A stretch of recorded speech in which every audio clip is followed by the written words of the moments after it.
So all in all, a healthy set of numbers coming in. Neeraj Kumar, the Group CEO and Director of Jindal SAW, joins us on the phone line to talk about that. Mr. Kumar, thanks for joining us. I was just going through your press release and I noticed that there's been a good amount of increase in your volumes this time around. Can you just take us through what went right for the company this quarter and what would be a sustainable volume or production target for you going ahead? Good afternoon to you and all the viewers. Yes, we have declared our quarterly results, and as you rightly said, it has been an impressive performance. This is essentially because of the business model that we have chosen, which is having a very good mix of a very diversified portfolio, a good mix of export versus domestic, as well as a very wide range of clientele. And the momentum that we are showing has been there for the last 6 to 8 quarters and is likely to continue. So all this is happening where we are still waiting for the real push from the economy when it starts building up infrastructure. That is yet to come.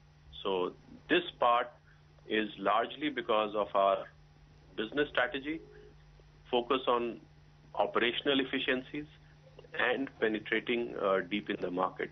So yes, this process is going to continue, and we should see this sustain over the next few quarters for sure. Okay, Mr. Kumar, good afternoon. So I'm just going through your P&L.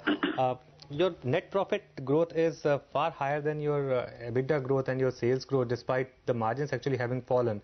Is there any extra, any other income or any other component that's helping your net profit? I noticed that depreciation expense is lower than the previous quarter, I believe. Yeah, as you would also notice that we have been reorganizing some of the businesses which are not doing so well.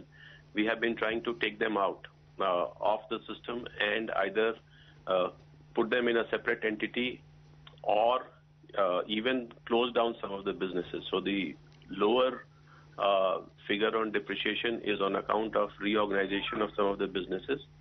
And if you see, as you go down the value chain, the trend is improving. As you said, the EBITDA margin and then the PBT is better than the EBITDA margin. This all is essentially because of the operational efficiencies that we have been able to create into our system. Okay. Can you tell us a little bit about what quantity of pipes you would be selling in the next couple of quarters? I noticed in your press release that this quarter you've sold about 585,000 MT. What kind of growth are you expecting to see in the volumes going ahead? At this point of time, we have an order book of more than $1 billion. And we wish to add a few major projects to this. So all in all, I think this trend would continue. Okay. Mr. Kumar, you have quite a bit of debt on your balance sheet. If you could tell us how interest cost shaped up for you, and going forward, will this restructuring help in reducing your interest costs as well? And if yes, if you could give us some numbers. See, the debt, there are 3 kinds of debt that we have on our balance sheet today. One is the term loans or the long-term loans that we have on the Jindal SAW balance sheet, which, if you notice, has been stable and has...